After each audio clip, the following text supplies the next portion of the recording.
Well, many people turned to religion to help them cope in the days after the 9/11 attacks, and some even chose new faiths, including Islam.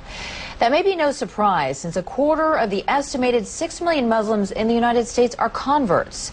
Delia Gallagher looks at two people who chose that path. وأشهد أن mohamed.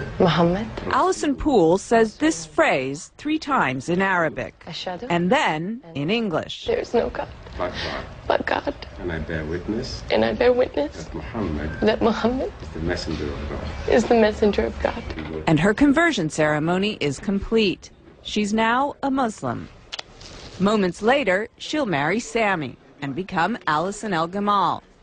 But Alison, who was raised a Southern Baptist in North Carolina, says faith, not marriage, made her want to become a Muslim.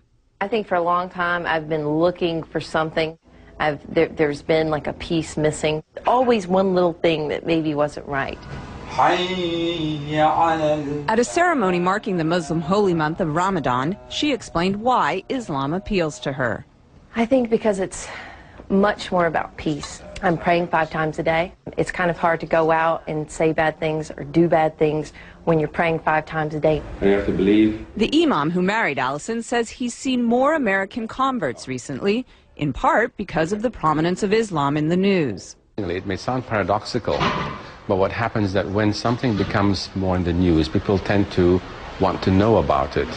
Alison says she was already on a spiritual quest when she began to hear a lot about Islam post 9/11.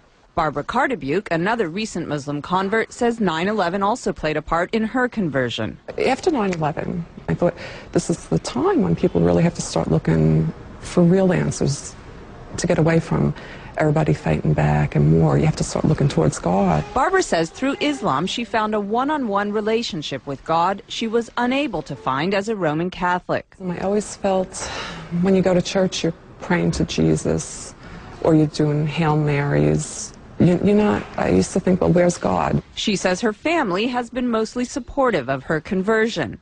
Alison says her family is completely behind her decision, but occasionally she's reminded that not everyone is. I was walking around down near the World Trade Center, and this woman walked by, and she said, "I want to just go bomb those Muslim bastards." And I heard her say it, and it really struck me, because I was like, you know what, that's me. This is something that's brought me a peace that I've never known. And it's still so misunderstood. It's a choice she's proud of and says she'll keep for life. Delia Gallagher, CNN.